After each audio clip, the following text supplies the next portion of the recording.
All right, what's up, everybody? Sorry, I'm a couple minutes late. I couldn't figure out how to not look blue. I'm just going to look a little blue. I'm not sad, I promise. So welcome. Today we're going to be talking about the 1990 Arnold Classic. Very controversial show. Let me set the stage. First, subscribe, like, share, ring that bell. What was going on at the time around the world, especially in the United States, is we were having a huge discussion in the media about steroids and cheating. It all had started a couple years before at the 88 Summer Olympics in Seoul, South Korea, when Ben Johnson was stripped of his gold medal after testing positive for Winstrol. The story started immediately after that in the newspapers, magazines, TV shows. Everybody was worried about cheating in sports and steroids, and we need to clean up sports and this and that. So at the same time, Ben Weider, who was the president of the IFBB and founder of the IFBB, and the older brother of Joe Weider, as you probably know, he basically started the sport as we know it. Before that, bodybuilding was really on the fringes, and you couldn't just get up on stage and compete. You had to show some other ability, like weightlifting or gymnastics. That's how it was in the AAU and NABA and things like that for many years. Anyway, long story short, Ben had been trying for decades to get bodybuilding into the Olympics. He wanted bodybuilding to be an Olympic sport. He desperately wanted it. That's why we had IFBB organizations in every country around the world. There's like 140, 150 nations that belong to the IFBB by the time he had put them all together. He was meeting with all kinds of committees and Olympic committees and sporting committees all the time, flying all over the world, really wanted in there. And this seemed like the thing to do. If we want to get bodybuilding to the Olympics, we'll test it according to IOC, International Olympics Committee standards, show them that we can run the sport clean. We've cleaned up steroids from our sport. So that's what they wanted to do. So the first show in December of 1989, it was announced that the two biggest shows in the sport, the Arnold Classic, which had just started that year, was a brand new show, and the Mr. Olympia would both be drug tested.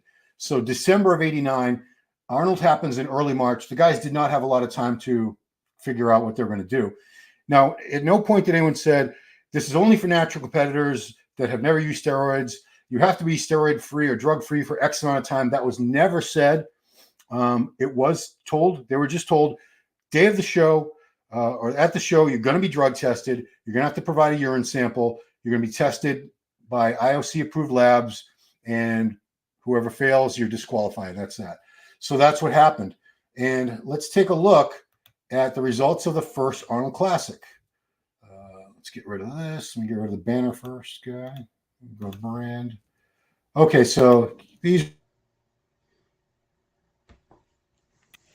Okay, so this is the awards. This is actually from Shawn Ray TV, Shawn Ray's YouTube channel.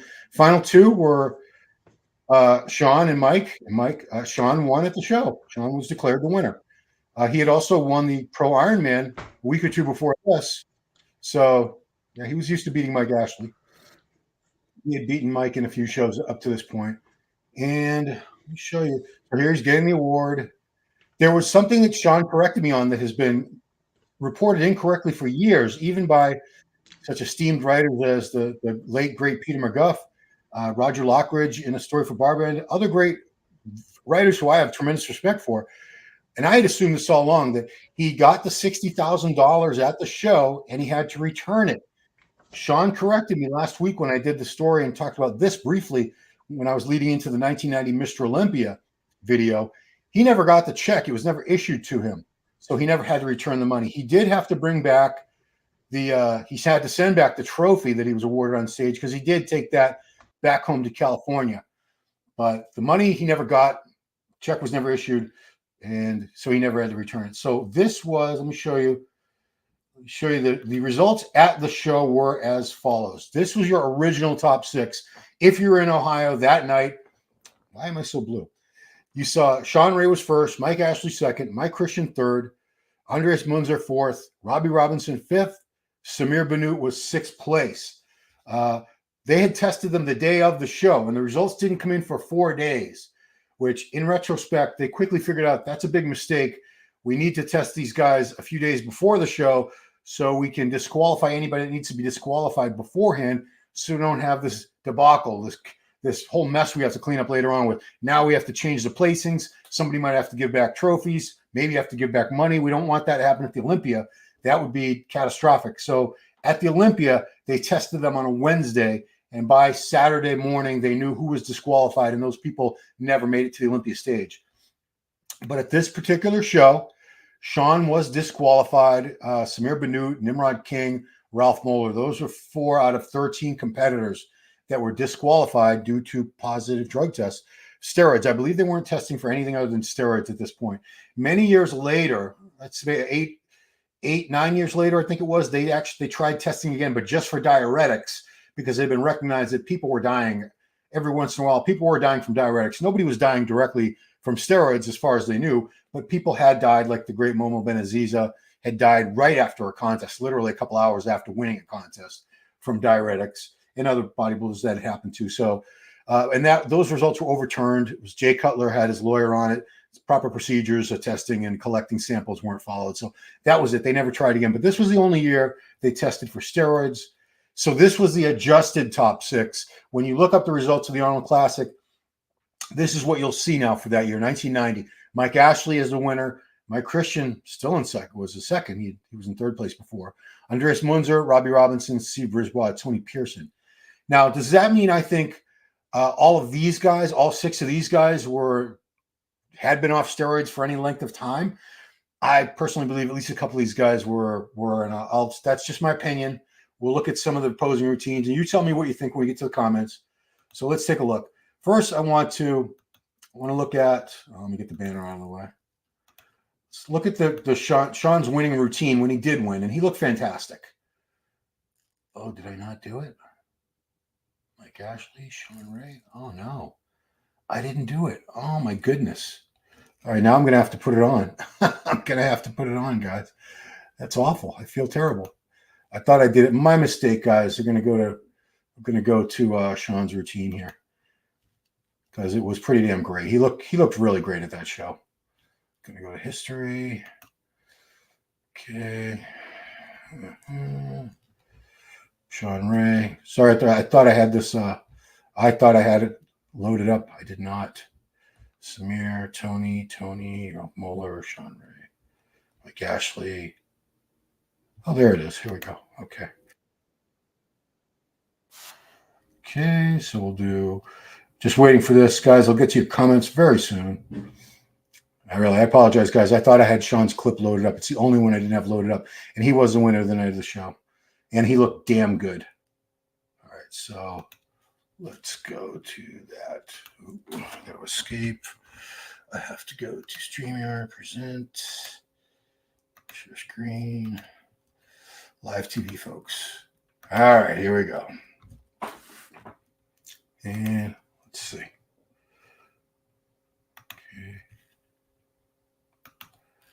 Yeah, this is Dom Motivation. He had most of these clips loaded up. Didn't have all the people in the show loaded up on this. On there on his channel, but he had most of the top people. So Shawn says he had been off. He told Flex Wheeler in an interview he had been off for 5 months prior to that. You know, I don't know. He looks. I don't know how long he had been off. You guys can give me your opinion. I'm not going to sit here and call Shawn a liar or dispute him. He looks pretty damn great. He looks as good here as when he was on stuff, and he was downsized from this. He didn't look this good at the Olympia in September. So I don't know. If he was off here, it hadn't been for long, but it was long enough that he thought he would be able to pass the test. I mean, like I said, that's all these guys were told is we're going to test you the day of the show. And, you know, if you test positive, you're disqualified. So I don't know. I'd heard differing accounts of how long he had been off, and I don't know for sure. I assume he had been off for some point. I don't know why these keep coming up, these things. Anyway, you could see Shawn looked fantastic. It was close to his best ever here. Shawn was very consistent. For years and years, he looked very, very similar to this. Okay, so that was his winning routine. Now let's go to Mike Ashley. Mike Ashley. So Mike, for those of you who don't know, Mike was originally from Jamaica. He always claimed to be lifetime drug-free. And again, I'm not going to dispute that. That's what he said. I do recall the first time I ever met him thinking, wow, he looks a lot bigger on stage and in pictures than he does standing here next to me. He was in a baggy t-shirt and stuff. Still, definitely was an illusion because he doesn't look that much smaller than Shawn here, right? But, you know, when they were standing next to you, Shawn one did appear much larger. So he had started off both bodybuilding and powerlifting. He started out competing in organizations like the AAU, NBA, WBG, WBBG before moving on. He won the World Amateur Light Heavyweight Championships in 1986. That's where he got his pro card. He won a pro show a couple years before. It's 1987, the Detroit Pro. He won that. The same year, he was second place to Gary Stridham. And this year, the 1990 Arnold Classic was the only other show he ever won. And unfortunately, he didn't get to win it on stage in front of everybody. I feel bad for both guys, for Shawn and Mike, because Shawn won and then they took it away from him. And Mike, he won after the fact. He didn't get the glory with the crowd and the accolades and Arnold interviewing him on stage. He didn't get any of that. Of course, he got the money, but he didn't get to win on stage. So and he had just taken a couple weeks before this, he had just taken runner-up to Shawn at the Pro Ironman show. Pittsburgh show he did the same year. He took second place to Samir, and he didn't compete much more after this. He was competed a lot for a couple of years, and then quickly he was gone. I think his placing started going down. I think he realized it just wasn't in the cards for him. He wasn't going to do that well as the guys were getting bigger and bigger, as they did in the 90s. We're getting into the Dorian era. Dorian came on the scene the year after this at the Olympia, and he just kept getting bigger and bigger. And then we just saw guys like Dillette and Nasser and Levroni, some big guys. So, yeah, it was tough to keep up. I want to take a look now at Mike Christian, who took third place originally, but he did not test positive. And here's what he looked like at the Arnold Classic. So, I've said this before, and I love Mike. Mike's one of the nicest guys. He was the first pro bodybuilder I ever met back in 1988 out in Los Angeles. Nicest guy. Love him to death. I really do. He's a cool guy. Every time I see him, he's got a big smile, just a positive attitude. Do I think he was off here? I don't know, man. I don't know. He looks pretty much as good here as he ever did to me. So maybe a little downside. But if somebody looks the same when they're supposed to be natural as they did when they were not claiming to be natural, and they never claimed to be natural, one of two things is happening. Either they're lying or drugs did absolutely nothing for them. They didn't make them any bigger or fuller. Now, we do know steroids make you look bigger and fuller. That's the best thing about them, especially as you're dieted down to low body fat levels. Steroids do allow you to maintain muscle size and fullness, especially, that you're not going to have without them. It's just chemistry. It's just facts. But again, man, I was a huge fan of Mike. I had a full-size poster on my wall. I can't remember where I got it. I think it's some supplement store that he was a German brand of supplements that he was representing at the time. Something Pro. Can't remember what it was, but it was a twisting back shot, full-size, almost life-size poster on my wall. It took up almost all of one of my bedroom walls, this poster, because I knew I was never going to look like this, but geez, this guy's delts, his triceps especially, were crazy. Triceps were always my worst body part. Mike had the craziest triceps. I remember reading that he didn't train arms most of the year. They would just get overwhelming and too big and overwhelm his physique. So Phil Heath had that same problem, if you wanted to call it a problem. He literally had to stop training arms for long stretches of time, or else they would grow out of proportion to everything else and take away. But Mike, man, he did his highest third at the Olympia. He was a consistent top 5 Olympia guy for a few years there, Mike. Was he natty? I don't know, man. I don't know.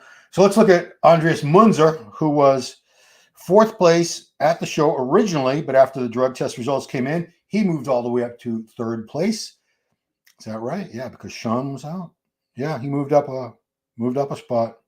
So let's take a look at Andreas, the late Andreas Munzer. Okay, was Andreas clean off drugs here? I don't know. And like I said, man, when you say these guys were cheating if they were still on drugs, well, I guess in the aspect that, yeah, they weren't supposed to be, they were being tested. But again, there was never anything I ever saw that said a mandate telling them how long they needed to be off drugs for. They just were told, you're going to be tested. You can pass the test and all is good, or if you fail the test, you're out, you're disqualified. He did not get disqualified.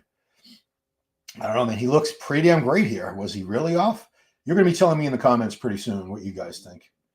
I guess I'd seen him a little bigger and fuller than this on other occasions, a little bit. He was never the biggest guy anyway, so it's kind of hard to tell. He was just known for just conditioning and the muscle, the really clear muscle stuff. Look at that big hair. I love that old hair back in the day. Late 80s, 90s. Yeah, Munzer. God bless him. He only lived to be, I think it was 31 years old. He died much, much too young. He would live a few more years after this. I think he passed away in 90, I think it was 95 or 96. Yeah. Yeah. God bless him. Let's take a look at Robbie Robinson, who was 5th place originally. He moved up a spot after a drug test. So after the results came in, Robbie Robinson, the Black Prince, moved up to 4th place from 5th. He moved up a spot. Everybody in the top 5 had moved up a spot because Shawn had been disqualified. So this is Robbie from 90. I'm only going to show you one more guy after this, guys, and then we'll get to your questions. Robbie looked great. Robbie was a great bodybuilder for many, many years. He's actually as lean as what you're looking at right now. I think he actually stays leaner now when he's like 70. I think he's 78 years old. You know, you always see pictures of him and videos from out in LA where he's living. Yeah, he stays leaner than this. He wasn't in great condition here. I would venture to say he'd been off here for a little bit. When I say a little bit, you know, like a month or two. So people are we'll get into it. We'll talk about it. We'll talk about it in a second, guys. Because, like I said, this is all they had to do was pass a drug test, a steroid test, day of the show. That's the end of Robbie. The last guy I want to look at, just because I know a lot of you young guys have never heard of him. Any of you who are young who are watching this. This is Steve Risbois from Canada. Steve, I believe this is actually from 92, Arnold. I could not find any footage of him from the 90, Arnold, but he looked consistent. He didn't get any bigger, man. I think he was either drug-free or a very, very mild user, but I would believe he was a drug-free guy for life. So a little bit about Steve. He was 5'3", maybe 5'3 and a half, about 165 pounds. He turned pro in 1986 by winning the lightweight and the overall at the CBBF Canada Championships. That was back in the day when only one man every year from Canada got a pro card. And for a lightweight to win the overall and take that pro card, that was unusual. That's how good he was. But he still had to go to the World Amateur Championships where he sucked down to 143 pounds. Lightweight limit would have been 154 and a quarter. He sucked down to bantamweight, 143 and a quarter, and won his class there. So after this, see, the year before this, he took 4th place at Niagara Falls Invitational. This year, he would also take 90. He would take 4th at the Pittsburgh. 92 Grand Prix Italy was another 4th place. And his placing started going down. He retired after the 1992 season. For those of you older guys out there who remember a supplement called Hot Stuff that had like everything in the kitchen sink, there was like 55 ingredients. Hot Stuff. It was owned by a family called the Ciola family. Ciolla, I think. Chiola. Look at it. He wasn't a big dude, but he had great proportions, great legs. And he married their daughter. He married the owner's daughter, I believe. I seem to remember that pretty well. And but that was it. He never competed again. All right, it's time to get to your comments, guys. We're going to start with Joe Roblo. What's up, Joe? This is going to be good. Oh, that was before we started. Yeah, buddy, old school Meathead talk. That's why I got the Meathead Nation shirt on, Mike. Man, sometimes when I do this, I don't look blue, but I'm staying pretty blue today. I'll have a blue Christmas without you. So Mike Cox, my man from Cleveland, Ohio, now living in Florida. I was shocked guys failed because I didn't think guys took steroids. I didn't either. I was pretty naive myself. If they told me it was all, Weider supplements and prayers and vitamins, I would be like, oh, all right. I was a kid. Mike's younger than me. Mike's 50 now. I'm 54. So at this time of that, Arnold, I would have been 20. I turned 21 that September in 90. So yeah, when I was 20, I was very naive. I didn't think these guys were on steroids either. They were pushing Mike Ashley and Jean-Paul Guillaume hard back then. Jean-Paul Guillaume was another guy. I want to find him. I want to find Paul Jean Guillaume because I guarantee you a lot of these people have never heard of him. Escape goes full screen. So Paul was from Haiti. And I'm pretty damn sure Paul was really and truly natural. Let's see if I... Oh, okay. We got him from the 87 Olympia. They call him the natural. Yeah, everything I have of him... Looks like everything we have of him was from 1987. Yeah, he was a small guy. All right, let's go here. Present Paul Jean Guillaume. Let's go. Okay. Yeah. So this was the 1987 Olympia, a couple years before that in Gothenburg. Does it have his height and weight? Yeah, I think it does. Did it say his height and weight? I want to say he was about 5'6", maybe 5'7", all of 175 pounds or so. And he was always touted as being natural. And in his case, I honestly have no doubts. And that's not a knock on him saying he looked bad. I mean, this guy looked natural to me. He had great genetics, of course. I've seen, there's a good amount of Haitians in my area in the South Shore of Massachusetts. And there's some, you guys know Max Charles, but I've seen some Haitian guys with sick genetics, great bicep peaks. But like I've said, if you stood next to him, he was not a big guy at all. I can honestly have no issues with him claiming natural. I don't think he didn't have that look. I've seen some natural guys, not many, but I've seen some natural guys that look that good as this. And he was competing at the Olympia level. Never did too highly. I think he took seventh one year. I think he was in the top 10 one year. I should have looked it up beforehand, but yeah, Paul was really good. And look at that. I can believe that's natural. I can believe that. Yeah. This was also Chris Dickerson's comeback. Chris Dickerson's comeback was at the 90 Arnold. I don't know how he placed. I don't remember that. Huh. Do I think Munzer was clean? No, I don't think he was. I'm not just saying that because he's dead and he can't defend himself. I mean, do I think Shawn was clean? I mean, he says he was. I'm not going to call Shawn a liar. He looked a little small. If he was clean there, then you could make the argument that he was clean, stayed clean going to the Olympia months later. So this was early March. Olympia was in September that year. He was definitely smaller and not softer. He definitely looked a lot more natural at the Olympia, which you could say was a result of being off longer. He had told Flex Wheeler in an interview, I referenced before, that he'd been off for 5 months prior to this. He would say, well, if they only found out 3 months before this, why would he have been off? He took 1989 off. He didn't compete in 1980. 87, he won the Nationals. 88, he did his first Olympia. Didn't do anything in 89, just improved. So maybe he was clean all that time. I'm not going to defend him, and I'm not going to go either way on that because I don't know. He told Flex 5 months. Let's go with that. Desktop Bodybuilding. What's up? That is Xavier Willis, guys. Great channel out of Australia. Xavier, this is off topic, but I know you're going to see your kids soon. I'm so happy for you. As a dad, a father of two myself, even though my kids are like almost your age, it breaks my heart when dads can't see their kids, and Xavier's going to see his soon. So I'm very happy for you. I know that's off topic, guys, but a lot of you are dads out there, so you can really relate to that. Steve Brisbois, massive forearms. Yeah, Brisbois, like I said, he was a small dude. There was pictures of him next to Ralph Moeller at the show. Ralph got disqualified. He was a better actor than he was a bodybuilder.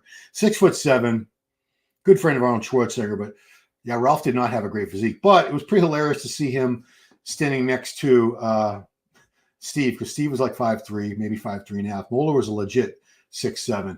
So that was quite a duo to see next to him. Yeah, he had these forearms like Popeye, because you see like my forearms insert like right here.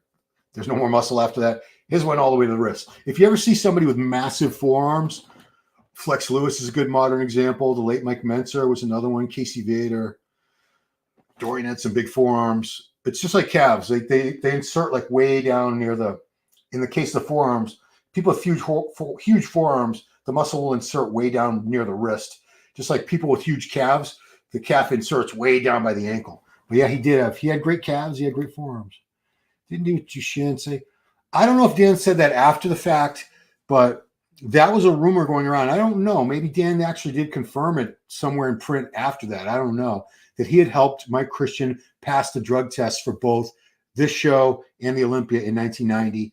Another thing that Mike reminded me was they were selling a product at that time in the early 90s called Defend, which supposedly you could take, I don't know how long before a drug test. Like they sell products now. Supposedly you take them and you can pass a urine test for marijuana if you're like if you're trying to get a job or something, or if you're on probation, I don't know, whatever the case may be, where they're going to be drug testing you and you can't fail. There are consequences if you fail the test. They were selling something called Defend back then for people who wanted to pass urine tests for steroids. So I heard rumors that Mike was using that. I heard rumors that Dan Duchesne, who was the original steroid guru, was helping him. And I don't know. Mike says, yeah, Mike was actually at the show that year. Mike was an Ohio native, lived there up until later in life, and he got a signed pick of Corey Everson and Mike Christian that year. Yeah, Mike was a cool guy, man. Chris Griffin says, that's the Goon, guys. If you don't know the Goon, my guess is about 3 weeks. Yeah, so how long do you need to be off steroids to pass a test? If you're taking long esters of things like, there's certain drugs that you don't want to take if you know you're going to be tested within like a few months. Deca would be a definite no-no. That stays in your system. The metabolites from it has a very slow half-life. The metabolites are detectable for months and months. Deca would be a horrible idea. Winstrol, stanozolol, which a lot of people, that's what Johnson got popped for. Another poor choice for an injectable. That seems to show up in tests for many, many months. Testosterone is a different story because testosterone occurs naturally in your body anyway. So they use a TE to E ratio, testosterone to epitestosterone, to determine if you're taking extra testosterone, more than your body's producing. So yeah, what people would do, as far as I know, test propionate is very fast acting. They would take that up. You could take that up until a week before the show. Orals, things like Anavar tabs, anything in tab form, Winstrol, D-ball, anything that was in a tablet form would clear your system within a few days or a week. You could take that and still test negative for steroids. So I would imagine if you're going to use steroids and you're being tested and you don't have any intention of stopping, or you want to use them up until the last possible minute, I'm not telling you how to do it because I don't know that much about it, but that's what you would do. You would use really fast acting things, something like Tren acetate, I bet, which they weren't using back then. They had Parabolin back then. But Tren Ace would clear your system pretty quickly if you use that now. Test propionate would clear your system pretty quickly. Like I said, the other injectables, you wouldn't want to use things like Equipoise, Deca. Those would stay detectable for too long. Shawn Ray should have won the Olympia for sure. Oh, yeah, 100%.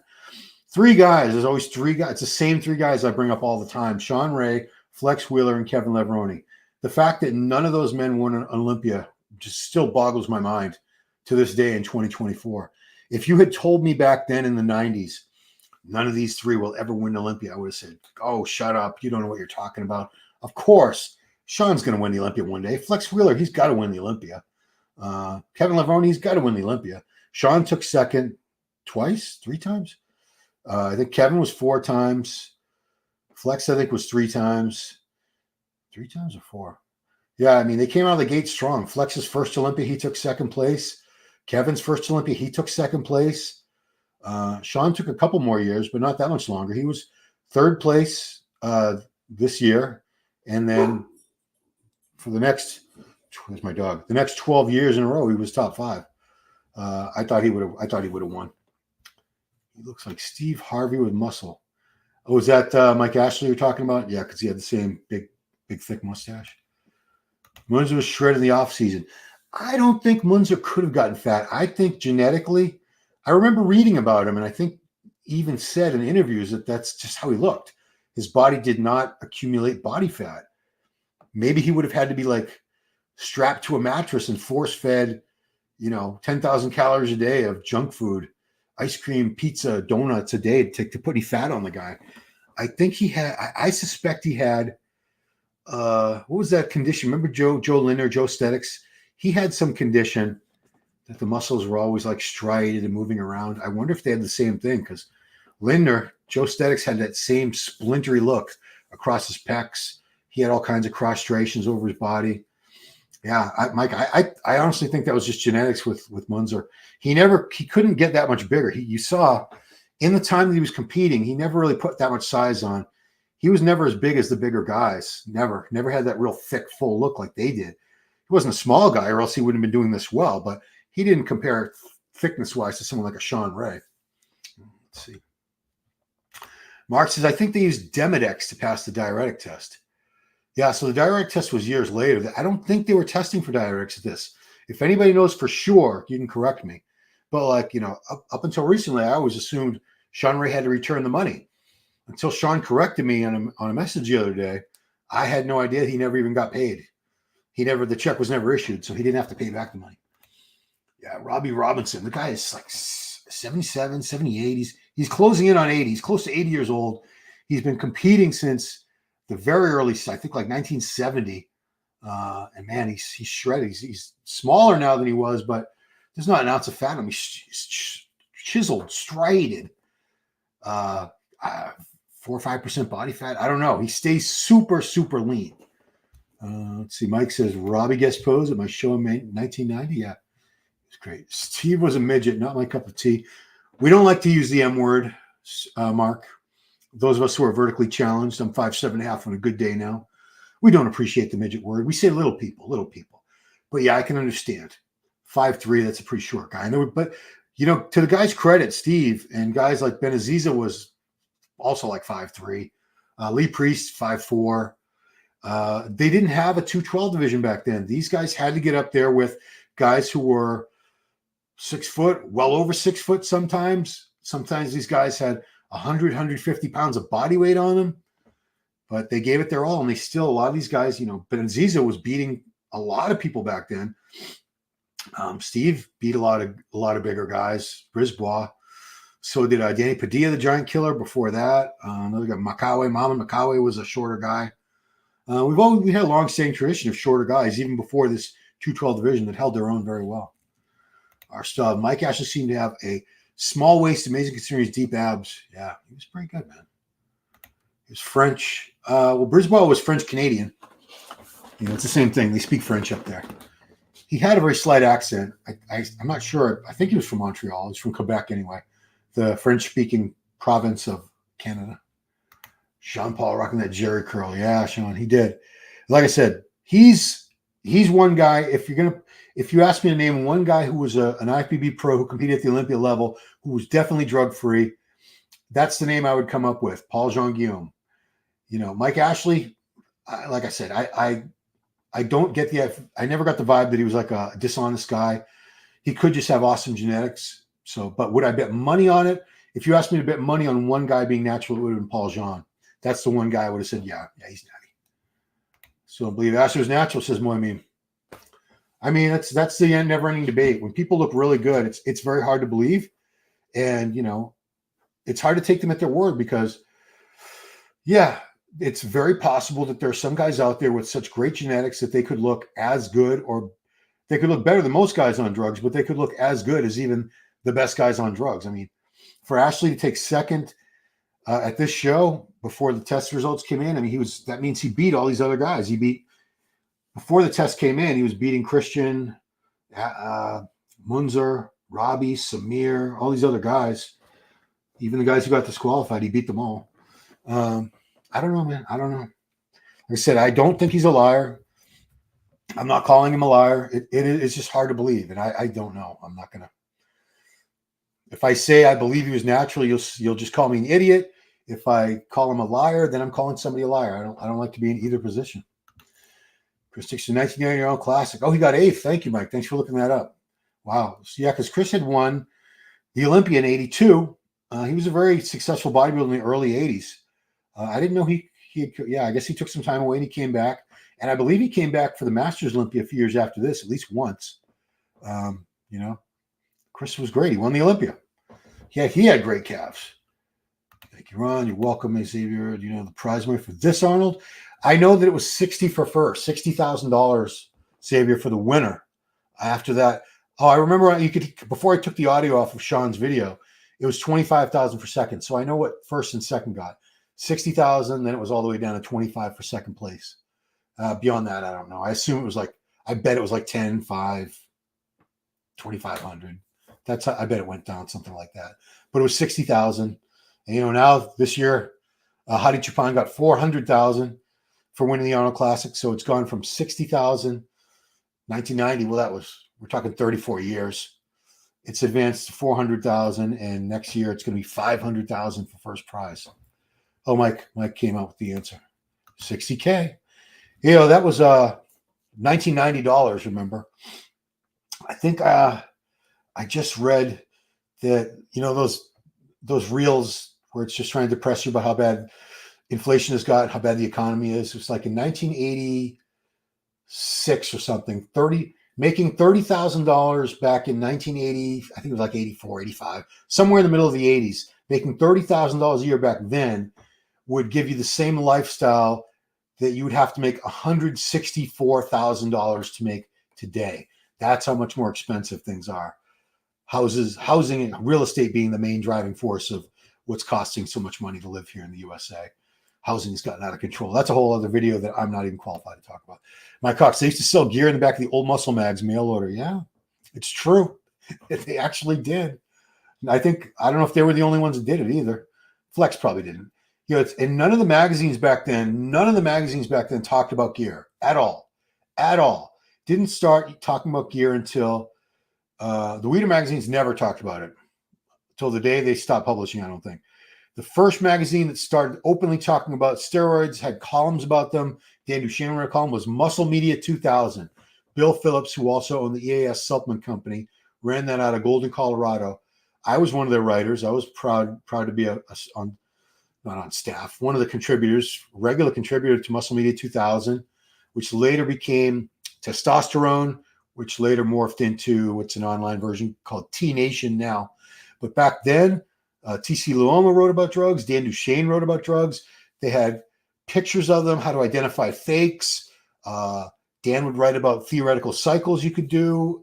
He had a Q&A column. It was a great magazine, Muscle Media 2000, man. Yeah, here we go. Mike says, steroids were so hush-hush back then. Now you get injection gear advice on YouTube. It's true. It's so true. I mean, it was like a secret club back then. And most people in the gyms weren't even aware that steroids were being used. Yeah, I honestly had no idea these guys were on steroids until I came out I had been out in LA in 88, but I wasn't working in the industry. I came out to work in the business in January 91, started going to, I was working for that American Muscle show on ESPN. So I started meeting these guys, and I was going to the shows. I was going to the amateur shows like the LA, the Cal, the Orange County, the Palm Springs, San Diego, the pro shows like the Pro Ironman. And I was starting to hear them talk about gear, and I was like, oh, because they weren't talking to me about it necessarily, but I was like eavesdropping. And I started realizing, oh, they're all on steroids. Oh, okay. Now I understand. Because up until that point, I was like, I just thought my genetics sucked, which I didn't have great genetics. Don't get me wrong. I never did. But still, I was wondering, why do they have such a different look, these guys? And it was steroids. Who knew? Cat was out of the bag. Our stuff. I don't think any sport cleaned up after the Control Act of 1990. At least bodybuilding tried. Yeah, we only tried it for 1 year. It was a failed experiment, but, Ben Weeder had his heart in the right place. He desperately wanted bodybuilding in the Olympics. He wanted us to have that validation and that recognition of being an Olympic sport. That was his lifelong dream. He worked very hard for many years, thanklessly, and it certainly wasn't paying off in terms of any finances. He was spending his own money. He was flying all over the world trying to get this meeting with all kinds of committees and leaders of sporting organizations and whatever he could do to try to make his case for bodybuilding as a legitimate sport. We want to get in the Olympics. And it was part of the Pan American Games at least once, I think a couple times, which was, like one step below the Olympics, I guess. It's not the Olympics, but it's not far away. I think a lot of the same athletes go on from Pan American Games to compete in the Olympic Games. They're the same level of athlete. But we never got that last step. And I honestly think it was two things. I think we had that connotation of steroids in the sport that was just impossible to remove. You look at bodybuilders, it's just impossible to look at bodybuilders and not, especially these, the way the physiques look, and not, we see the steroid use. They're wearing it on their sleeve, literally. You see the effects of the steroids where somebody runs faster than another person, and you don't necessarily go, ha, that guy's on steroids. Or, somebody throws the shot put 6 inches further down the field than the other guy. They go, ha, steroids. It's not like that. It's not something that's as glaringly apparent as it is looking at these physiques. And it's a look that you can't get. A steroid look is very, very hard to miss if you know what you're looking for. The other thing that I think kept it from becoming an Olympic sport was it's kind of hard to call it a sport. It's more of a pageant. It's kind of like a beauty pageant. It's judged by a panel of judges, and it's judged subjectively. They do have ideals. They do have attributes and characteristics, certain categories of things they're looking for, size, structure, symmetry, proportion, shape, condition, presentation. They have all these different things that they're factoring in. But at the end of the day, it's hard. It's hard to say why did this guy beat that guy? It's true that other sports are judged in a similar fashion, but it's not on aesthetics. It's not on how they look. So, like diving, the diving is judged by a panel of judges and they flip up their cards. Gymnastics is judged by a panel of judges. Other things like the track and field events, you don't need that because it's whoever crosses the finish line first or whoever jumps the furthest with the pole vault or the highest. I don't know. You know what I'm saying? It's easier to determine the winner, where it's judged subjectively, visually. And it's very hard for people who don't have the eye and don't have that experience in looking at physiques over and over again to understand what they're looking at. Like I said, most regular people would look at bodybuilders at the Olympia level and go, I don't know, they all look the same to me. I don't know. How do you pick a winner? They all look like big juice heads. They're all big. They're all ripped. They're all oiled up. I don't know. Gymnastics, I can watch gymnastics at the Olympic level. And, I'm not an expert, but I can kind of figure out who's better than the other people, who's executing things better and more impressively. But, yeah. But he's true. Scott Boyer says, so probably call you Papa Wrong Smurfs or Blue Balls Harris. I don't have blue balls. Thank God. Oh, you're talking about the blue. Yeah, man. I wonder if I turn the lights because I want, the cool colors, but then look what happens to me. I look all blue and sad. Papa Smurf. So Mike, back then they had a good year. Good gear, not good year. Yeah, our Primo Deca, and they didn't use much either. Yeah, back in the 80s and 90s, they still had a lot of pharma gear around. So the guys were typically on very high quality steroids, and they didn't need to use much. If you're using underdosed crap, you're going to have to use a lot more, or you might think you have to use a lot more just to be on the safe side because you don't know how much is really in it. Whereas if you're getting pharmaceutical grade gear that was made from Bayer or Squibb or I don't know, a legitimate pharmaceutical company, there are very strict standards. They're made in multi-billion-dollar labs. Everything's pure. There's no bacteria and it's dosed perfectly. You never had to worry about it back then. So guys would use what's considered small doses now, but it was so pure and good. It's it did the job. Paul Jean Guillaume was French. I thought, oh, was he? No, he was Haitian, but they speak, a patois of French in Haiti, kind of like they have a Portuguese patois in Brazil. It's a similar thing. No, Paul Jean Guillaume was Haitian because I remember Lonnie Tieper called him the Haitian sensation, and Lonnie was pretty accurate with his nicknames. To be fair, a lot of them were downsized. Ashley did not beat them at their best. Yeah, I agree.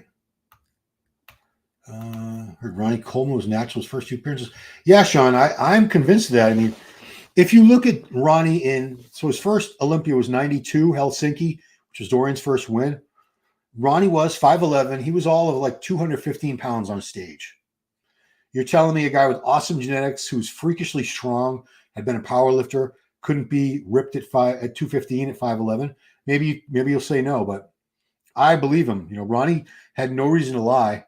And once he got on gear, which was sometime around 95, because I believe 92 he was clean, his first pro season, because he had turned pro at the end of 91 at the World Amateurs, which was drug tested. And he had also passed a drug test at the Nationals. He was the only heavyweight out of a class of like 40 guys at the 1990 Nationals who showed up the next morning to take a drug test to go to the World Amateurs and try to get a pro card. So he wasn't worried about the test, which leads me to believe he was clean. 92 was first pro season, 93, 94. I don't think Ronnie got anything till around 95, maybe 94, but I want to say it was like 95. And then he started winning. He went from a guy who could never get beyond like 5th, 6th place to all of a sudden he's winning things. He was beating. And, once Kevin gave him the coffee and vodka trick, that was it. He was actually undefeated after that. He beat Kevin. He went to the Olympia. He won the Olympia. And he never got beat again except by that one time by Gunther Schlierkamp at the at the GNC Show of Strength a couple weeks after the Olympia one year. Was it 02, 03? It was 02. And then, he got beat a couple of times at the very end after he had lost his title to Jay in 06. And I think he came back again one more year, 07.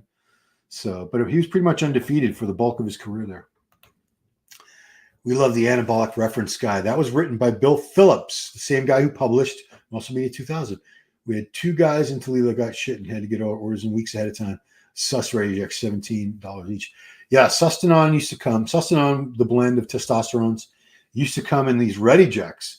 So it was in a syringe. It was in a barrel, and then you just had to assemble it. It came in like different pieces. I think you just had to screw on the syringe, the needle part. Yeah, they used to sell them down in Mexico. I bought some and smuggled them across the border in my early steroid use days, end of 97 and into 98. I went down to Tijuana a couple of times, smuggled those out, shitting bricks. They were like $12 each for me at the time, I want to say. So we're a little cheaper in Mexico. So that's $15 bucks. Nice. Yeah, I mean, that's only 250 milligrams, though, realize. So you do the math. So $17. If you figure like a bottle of Sustanon 250, even now you should be able to get one for $60 to $80. And that's 10 milliliters. This would cost, that same amount would have cost you $170 for 10 milliliters of it. Because there was 1 milliliter. They came in 1 milliliter where it was 250 milligrams. It was glass. I remember that distinctly. And the needle it came with was like 18 gauge. It was a harpoon, which is a very large gauge, had a big hole. And it was like 1.5 inches. So you'd stick that thing in and you had like a hole in your butt. And you'd bleed when you took it out. I was too stupid to realize you could switch out the needle heads for something smaller. So I was sticking these big needles in, or have my wife do it. Great time. My Cox's Bodybuilding Men's Women's was on NBC and ESPN. Will never happen again. It was on ABC, Wide World of Sports at times. It was on CBS, but yeah, it was on ESPN for years. That's when I started with that American Muscle show. We used to produce 1 hour specials for the Olympia, the men's Mr. Olympia, the Ms. Olympia, the USA Championships. I think we would do a separate show for the men and the women. Another company, High Bar Productions out in Jersey, they would produce for ESPN. They did the nationals. I think they did junior nationals too. We did North America. We used to put highlights on the American Muscle show. Every episode we had contest highlights of shows around the country, sometimes international, but mostly domestic shows. Yeah, but usually we would have we cover like everything in California because I could drive to that and go cover it.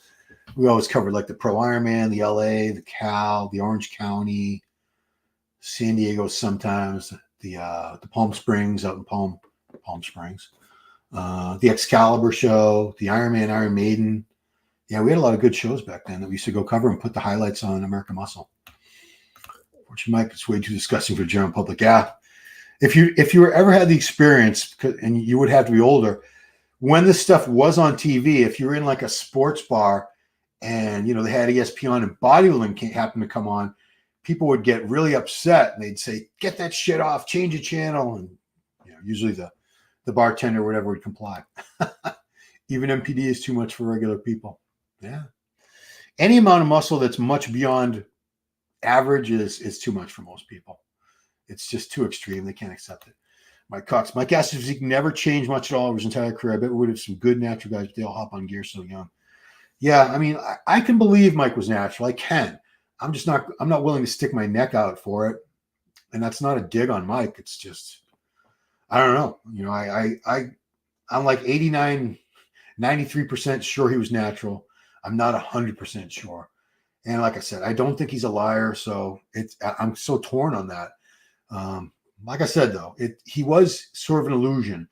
When I saw him in person, and he's smaller now, obviously he's older. He's like he's in his early 60s, I think, or late 50s. When I saw him in person for the first time, I do remember being underwhelmed at how big he was in person. I was like, he looks a lot bigger in the pictures than on TV. And don't get me wrong, he has spectacular physique, this guy. Love that guy's physique. I wish I had that physique. But was it huge? Was it like so bricked that you couldn't imagine he was Drug free? No. Phenoject? No. What was Phenoject? That was a steroid, I believe. I know. Phena sounds like Phenoplex, which was the.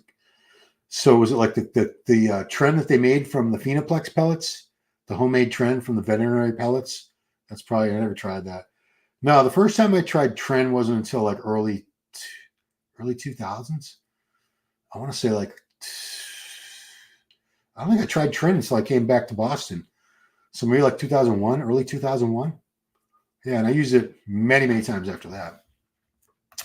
But I never used it out in California. I never even heard of it. It was wild in the 90s with the gear, partying, and there was some crazy dudes at the gym. We're all juiced up. Yeah, man. 90s were awesome. I miss the 90s. I feel bad for this generation because they'll never get to experience that community thing where I was in LA in the 90s when it was still a hotbed of bodybuilding. It was the Mecca. You had people from all over the country would come out to live there to be bodybuilders, but people from all over the world would come there. At least they'd spend parts of the year there. There was a hotel in Venice called the Marina Pacific, and it was like a bodybuilder-friendly hotel. Every time we at American Muscle, we brought people in, flew people in to film for the show or to compete. They stayed at the Marina Pacific because the rooms had kitchens. It was right there on the beach. It was awesome. And it was like the bodybuilding gym. You could walk. It was like a 5-minute walk to World Gym or to Gold's Gym from there. So it was right on the boardwalk was like right on the other side of the building, the ocean. It was awesome. Marina Pacific Hotel. And they had stores. They had like retail stores with bodybuilding clothes and supplements in Venice. The Firehouse restaurant, which is still there. Oh, man. It was good times. It was a good place. But you'll never have all that again because people have sort of dispersed. You know, there's a lot of people in Florida now. There's a lot of people in Vegas now. It's not the same. There's no one place where everybody comes out to be seen and see. And, you know, it was a special time. And I'm just happy I was able to be there for it. A lot of painkiller abuse too. Yeah. I mean, if you have an addictive personality, a drug's a drug. You're going to use whatever drugs. I mean, I have an addictive personality. I only quit marijuana back in early January. Yeah, early January. I only quit because of my hair, because I got a hair transplant, and the odds of the THC in the edibles or in the flower that you smoke, they damage your hair shafts, and you can have thinning hair. And paid a lot of money for this, and I went all the way to Turkey. It's coming in now, and I don't want to F it up. So, yeah. But I never tried Nubane, but man, I bet if I had, I would have loved it, and I would have been an addict myself. Both my older sisters, one's passed away. One was a heroin addict for, she died at 49. I think she was into heroin from like late teens all the way till she died. The other one was into heroin until she went to prison and got clean there. She's been clean for like 30 years, over 30 years now. But I had another brother who was addicted to painkillers. Another one that's very, very heavy weed smoker. Yeah, so it runs my family. Let's see, Mark. Yes, Nubane was big back then. We always were lucky we made it out. Some didn't. Yeah, a lot of us didn't make it out. A lot of people. Any bodybuilder who's like my age or Mike's age. Mike's 50. I'm 54. We all lost so many friends. We had so many people we knew that they're gone now. They didn't make it. It's sad. A lot of them were really good people. For those of you who don't know much about addiction, addicts aren't bad people. They're not, evil people. They're just like anybody else. They just happen to fall into something for whatever reason. And once you're once you're addicted to something, especially opiates, it's so hard. Opiates are very hard to break an addiction cycle from, especially the meth is even harder. I mean, I applaud anybody who's able to get clean and stay clean from addiction because it's not easy. It's not easy. It's so easy to relapse when old triggers come back, like stress and life problems and things like that. So was I with ESPN when Flex won the Cal? No. So he won the Cal 1989 as a light heavyweight, Flex Wheeler. He was 100. I remember because we used to use the footage all the time. Whenever we ran like stories, profiles about Flex, so we did it frequently. He was one of our favorites. Dennis Newman and Flex Wheeler, we had profiles on them many times on the American Muscle Show. We would pull out that footage from the 89 Cal. He was 189 pounds, had like curly hair, like Jerry curl hair kind of. You could see he was going to be good, but he was not that big back then when he won the Cal. And then he came back at I think he was off. I don't think he competed in 90. Did he? Did he do the 90 Nationals the year they tested it? Yeah, they tested the NPC Nationals this year too, guys. I think Flex did it that year. Ronnie was in it that year. Al Gurley won.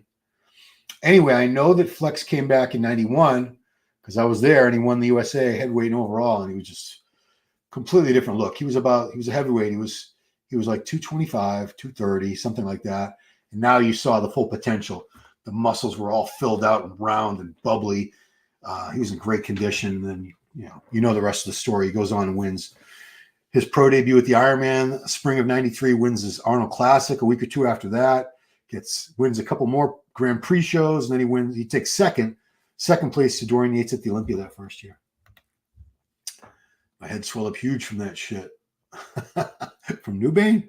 I didn't know that made your head swell up. That's scary. We had our crew from Cleveland that would travel to all the shows, hang out, eat. Kids will never understand that. Painting your boy at 2 a.m. for a show. Yeah. My wife was my painter, my pro tan painter.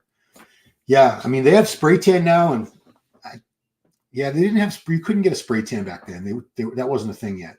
You had to have somebody paint you with pro tan. It came with a brush, like a foam paintbrush kind of thing. And, you'd have to make sure that the streaks weren't running and it didn't dry. And if the streaks dried before you could smooth them out, you'd have streaks all over you. It would look awful. Some people had much better application than others because whoever was doing their tanning, you couldn't do your whole body yourself. You always had to have help, unless you were like some contortionist.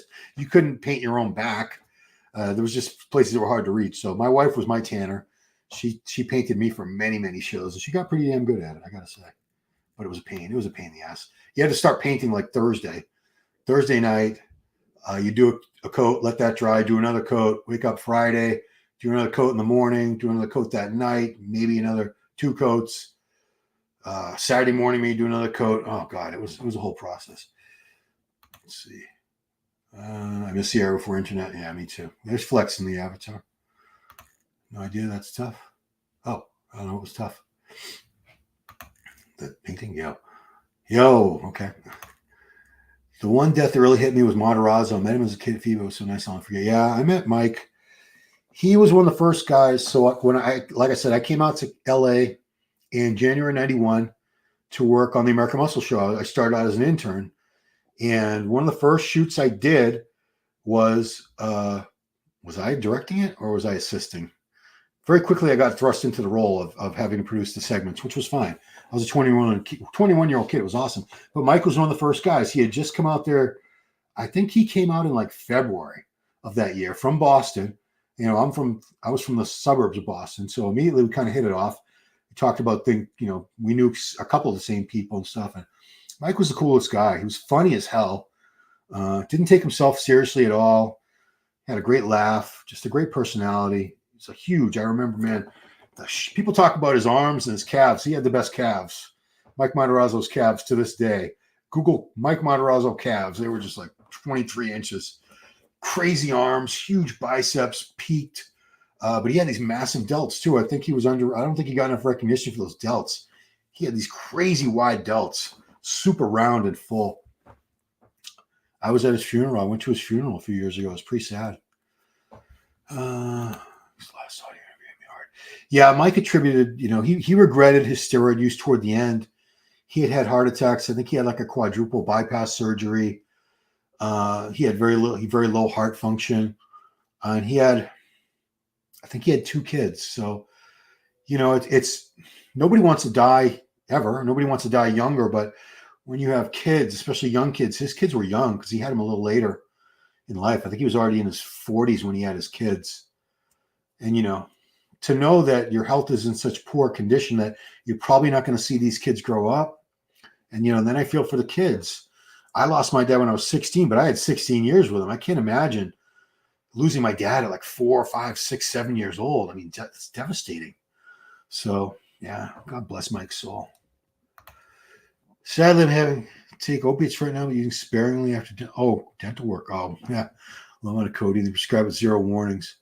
Yeah, a lot of people get hooked on opiates from an injury, and they're prescribed, legitimately for whatever the injury happens, that they're in severe pain. Like I remember when I tore my quad last year. You know, my wife was very careful as far as once I didn't need the opiates anymore. First thing, I had to ask for more OxyContin because they were giving me, I think, like 10 milligram tabs or 15. Whatever they were giving me wasn't enough because I'm a bigger guy. I'm not small, and I had high tolerance for drugs, for better or for worse, probably for worse. But I had to have them bump up the dose. But my wife was very careful. You know, you're only going to get this amount. And the doctor was very careful. They're very careful here now with their prescribing. They don't overprescribe opiates because people get hooked. And once you're hooked on something like, you know, OxyContin, they call it, it's a huge OxyContin problem in the USA. They call it hillbilly heroin. It's like heroin in a pill. It's, you know, it's opiates. They make you feel just so relaxed, so dreamy. You forget all your problems. It's, you know, it's like it's a great fuzzy warm feeling, but it's horrible for you. It's horrible. And you know, once you're hooked on that, your life can go to hell. You can lose everything. Mike, nobody talked about opiates when Nubain was around. It was touted as a cortisol block. Would I be able to feel like acid and realize it was a withdrawal? Yeah, I remember so many bodybuilders, they justified their use of it back then. Nubain was injectable, I believe, right, Mike? Yeah, it was injectable, you know, just like morphine or heroin. Fentanyl would be like the most extreme one. I don't think we had fentanyl back then. But guys would use it after their workouts to relax or for the pain. They would take it for the workout, the post-workout soreness the next day to reduce that pain. You know, they could find more and more reasons. And then guys started using it to train. Like, I'm going to train high on Nubain so I won't feel the pain and I'll be able to push myself harder. I don't know if that worked, man, because I can't even train. I could never even train very well high on weed, cannabis. I can't imagine on like an opiate trying to train like that. I'd be like a slug. Back in early 2000s, oxys went through my crew of friends, went from dope and gear to dope, and the other one's still alive and sober. Yeah, so you saw, you know, anyone who's seen addiction up close and personal with good friends or family or themselves, it's hell, man. You see good people like lose everything because after a while the drug takes over. The need to get that drug and to be high just takes precedence over everything else. You'll see people lose their jobs, their marriages, their kids, everything, their homes. So many of the homeless out there, they lost it through addiction and, you know, alcoholism and drug addiction. And it's just really sad. Let's try it. Last year we had complete tricep and stress repair. I cannot wait to get out the pain meds. I can't take a dump and all. Yeah, that is a major. I don't have. It doesn't do that badly to me, but like my wife, she hates taking it. Like if she's had like she's had a few dental surgeries. She's had gum grafts. Anyway, hernia surgery. She hates it because she can't go to the bathroom at all when she takes any kind of Percocet or Oxy or anything like that. Crazy how it took everyone. Yeah. Wouldn't wish addiction on my worst enemy. Yeah, it's because you literally have no control. I mean, the people that manage to beat addiction and get sober, seriously, man, I really applaud that. It's not easy. You know, I've never had to get off of opiates or anything like that. I can't even imagine. I've seen people try over and over. Like my late sister, Jackie, she didn't make it, man. She could not. She needed a liver transplant, and one of my brothers, Daryl, he was ready.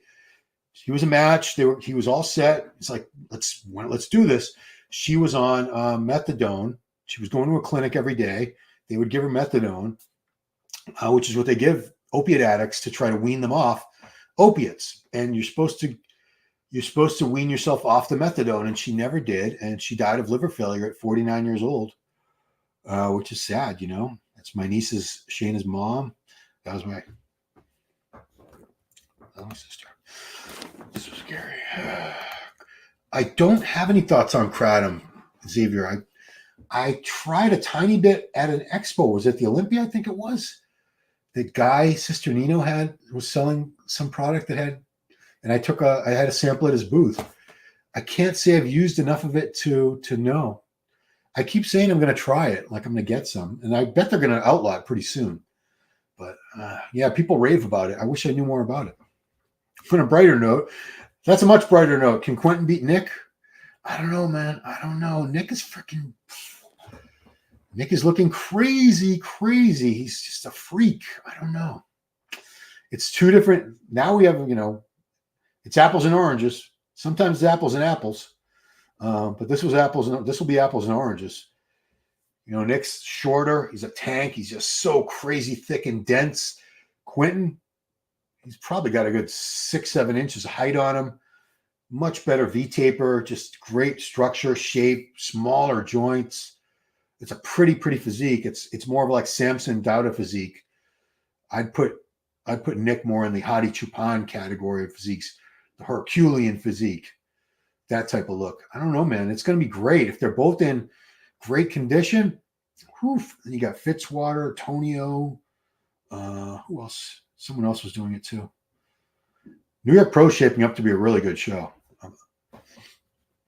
It's been illegal here, Kratom, since 2021. Yeah, I'm surprised they haven't made it illegal in the U.S. yet. I don't know how it's flown under the radar. Maybe because typically, unless we have a lot of incidents like people dying, that's what it usually takes for the FDA to come step in and regulate and make it illegal. I guess that hasn't happened. The thing hurting Nick is that damn sweep. Well, he's not the greatest quad sweep, but he has some sweep. It's not like his legs are straight up and down. He looks pretty damn good. We're going to be doing previews on this channel. I'm definitely doing one with Giles. I'd like to do one with Jose. I'm going to be at the New York Pro, and Jose's coming down, and we're going to do our wrap-ups there and be doing interviews the night before the show. So just mark your calendars. It's going to be May 18th. I'll be down on site at the New York Pro covering it live. We're doing live videos for this channel. Jen's going to be overseeing it on the computer end, making sure everything goes smooth. Thank you, Jen. Yeah, Quentin with Jansen will be nice. Yeah, we're going to see. Quentin has taken time off, and he's improved drastically. All he needed to do was fill out that frame, and he's done a hell of a job. Like I said, I'll be doing previews on the show. I should do a preview with you, Mike. Mike's got as good as eye as anybody out there. Let's see, who's new Rami back. I never know if Rami's videos are new or not because he trolls us so many times where a video will be posted and then they'll show you the exact same post from 2018 or 2020. You'll say, man, he got us again. You can see his exact same room. Everything's exactly the same. 212 is stacked in New York Pro too. Yeah, you got Kareth Baggio, great guy, coming back. I think he won it last year, right? He's coming back to defend it. Who's the Spanish kid from Argentina that Patrick Tura works with? I know him very well. I don't know why I can't think of his name right now, but he's damn good. Yeah, 212 is going to have some great guys too. And who was coming back? Someone was making a comeback too. I'll get all the names. We'll be doing a good 212 we'll be doing a full preview of opening 212. Pittsburgh guest posing will be amazing. Yeah, that'll give us an idea of what Rami's looking like because Pittsburgh is, I believe Pittsburgh is before New York. So we'll see. We'll see some of these guys do in New York, I believe. Yeah, there you go. Aaron Polides from Australia. Well, you would know it's Australia. Aaron's been away from the scene for a couple of years. Is it Patrick working with him? But I've seen the picture. I think Patrick Tura is working with him. He's looking fantastic right now. Yeah. Man, I've been doing this for over an hour. Guys, I think it's time to say goodbye. Appreciate you all watching so much. I know we got off on other tangents, New York Pro talk and opiates and all that, but we had a good discussion with the 1990 Arnold Classic. It was a noble effort on the part of Ben Weider to try to clean up the sport of bodybuilding and hopefully get into the Olympics. Didn't really happen. Bodybuilding is kind of entrenched, or I should say, PEDs are sort of entrenched at the highest levels of bodybuilding. And as a fan, I'd rather see the guys on PEDs. I respect the hell out of natural bodybuilders, but if I'm paying $100 for a ticket to a natural show or a show where the guys are on PEDs, I'd rather spend the money on the PED show. The guys are going to be freakier. It's going to be a more impressive look. That's all. So, yeah, Patrick, live's great. Thank you. Appreciate that. So let's go back to the banners. Like, subscribe. Follow me on Instagram. Ron Harris Muscle. That's me on Instagram, guys. Yeah. I'm not going to beg, but please follow me. And, of course, subscribe, like, share, and ring that bell. Get the subs up. Doesn't cost you anything. It really helps me out. Click that thumbs up. Hit the bell. Do the subscribe thing in the corner. All that good stuff helps me out as I build this channel. I want to make it better and better. In the ashes of MD. Rest in peace, MD. Trying to bring this Ron Harris Muscle channel up to newer heights with the help of guys like Giles Thomas helps me out with the videos. We do the Power Hour show. Mike Cox has helped me with so many of the contest lives and other things. And of course, Jen Gerisi back over in Long Island, I should say. She's behind the scenes helping with all aspects of the channel, from editing to all kinds of things. So can't thank them all enough. And I thank you guys one more time, because obviously you, the viewers, without the viewers, there's no channel. So thanks so much for watching, guys. I'll see you next time. Peace. Oh, I didn't end it.